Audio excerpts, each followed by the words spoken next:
It's been a long 2 weeks, but we're back again with another chapter. Smoothie? Chapter?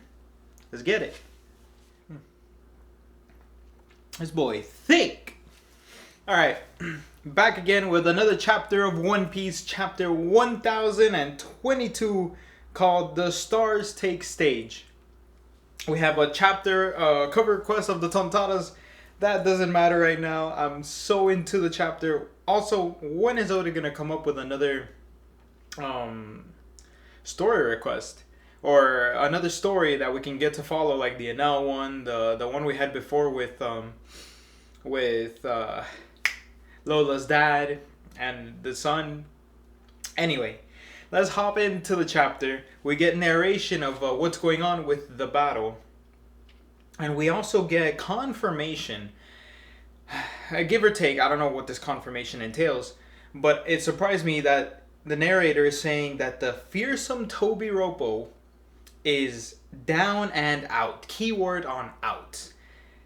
Now that came as a surprise to me because we've seen Ulti get up from Big Mom's tri-laser combo attack with all her homies, right? So how is it that these people are getting taken out by even Page 1? Well, Page 1, sure, he got taken out, right? Which is sad because now Usopp, we all would hope that Usopp was the one to take down Page 1, but Page 1, I guess, he wasn't shown in the slides, but he was supposed to, theoretically, at least be Usopp's fight, even though he would be weakened by Big Mom. So I have no idea what Usopp's gonna do. We're saying the Toby Ropo are down and out. We saw Ulti get up from the attack. Are they just out? They're not gonna get up from one of Frankie's lasers? One of Black Maria, sure, maybe, but like Frankie's laser and who else?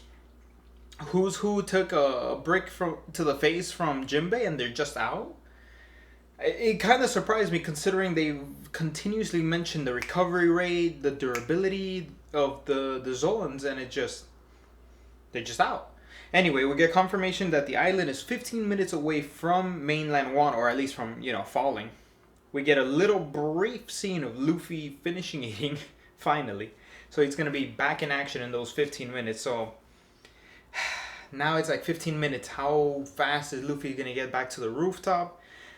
We don't get a glimpse of Yamato. Hopefully next chapter we do get to see what Yamato's doing versus her father. Maybe she's finally taken out.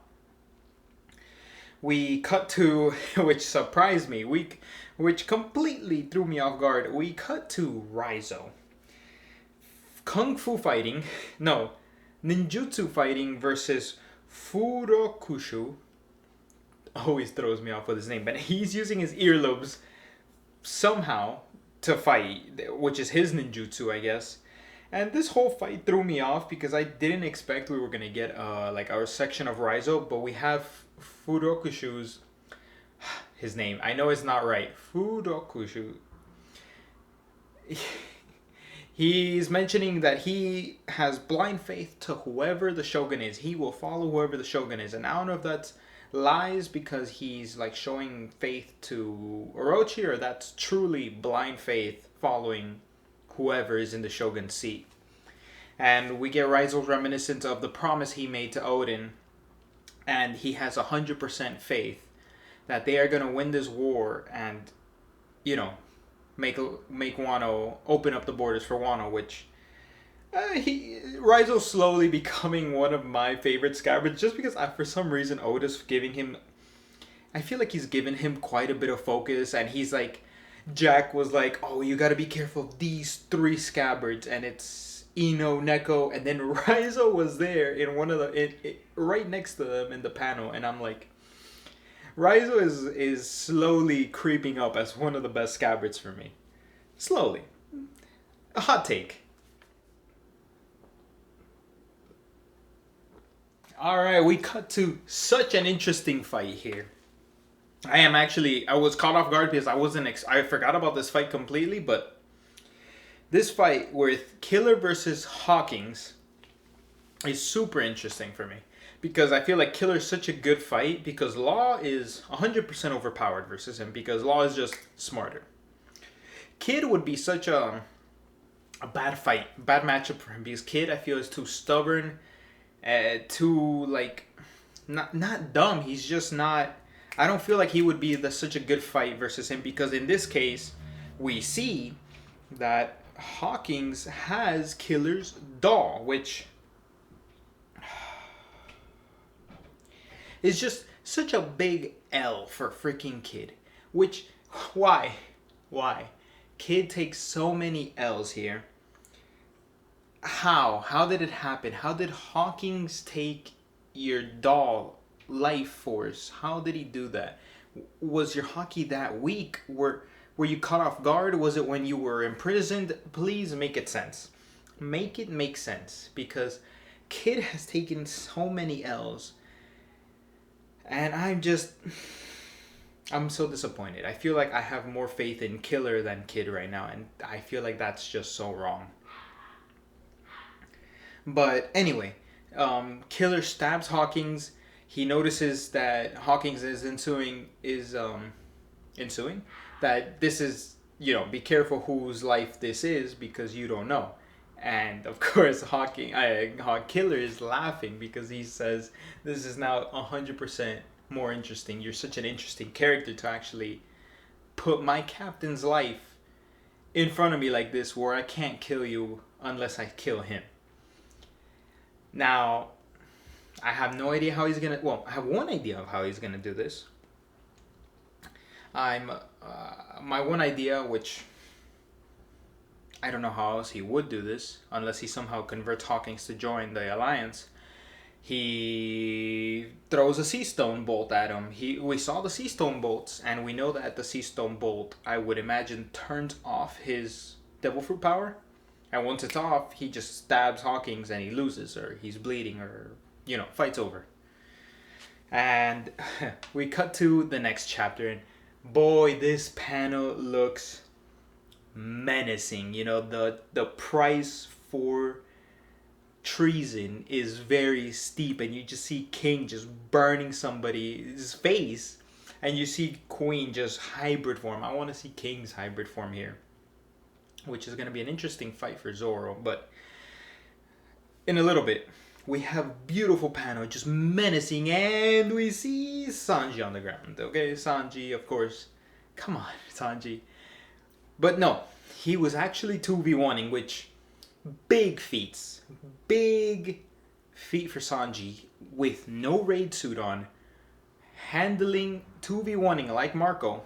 Not to Marco's extent, but he was at least confirmed 2v1ing, and he's still fine. He's not damaged, he's not damaged that much, but he hasn't even put on the raid suit, which I feel should be a huge boost in power for Sanji. They're administering the healing serum, but it's actually taking a little bit longer for Zoro to pick up and recover because his injuries were so vast before that it's taking him longer to heal, so they're trying to protect him at all costs. And we see from the distance, Pero Sparrow.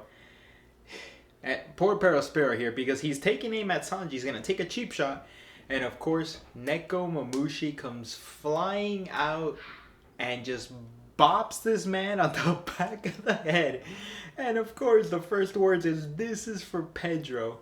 And just takes a beating for Pedro again. And I just feel like he's going to repeat, "Why are you hitting me? We were the ones attacked by Pedro. Why was it my fault he committed suicide?" So they're still...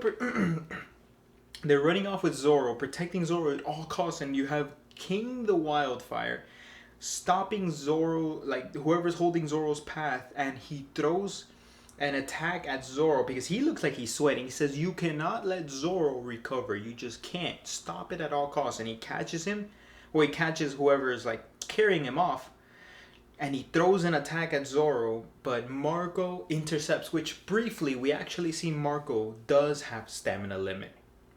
He says he's reaching his limit here, and he stops the attack from King the Wildfire, which also he's mentioning some exposition here saying there was a race of people that are able to control fire. and he says, do you happen to be? And he gets cut off in this case because they just straight up are attacking Marco because Marco is, weakened. He's looks like he's out of breath, and he's like, "Oh, I'm good, guys. I'm good. Don't worry. I'm done fighting. You can go deal with them now."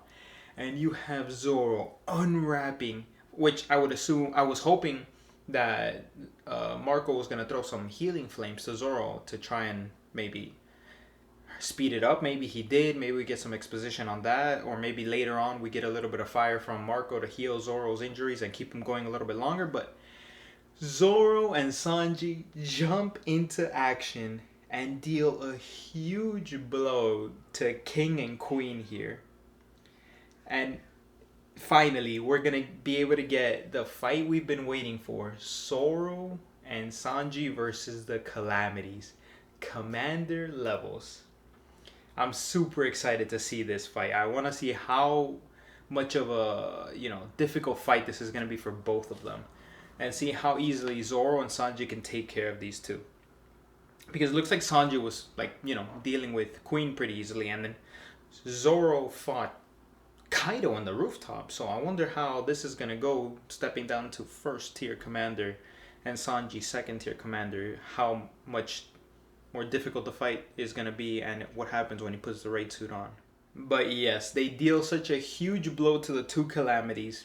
And they're both smiling, mentioning that if they win this fight, this is such a huge step to being king of the pirates.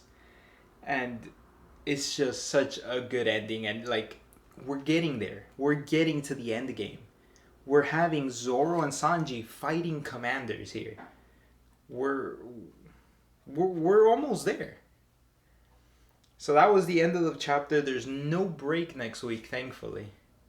And, well, for predictions for next chapter, hopefully we get some more of this commander fight. But we're hopefully going to see something with Luffy getting to the rooftop, a little bit of Momo. Maybe he actually gets to go through a few years of growth, or Luffy stops him. We get some Yamato fighting. And what else? Well, we'll see what happens with the rest of the Straw Hats. But that's it for me for now, guys. I'll see you. Please leave a like, comment, subscribe, and I'll see you for the next one.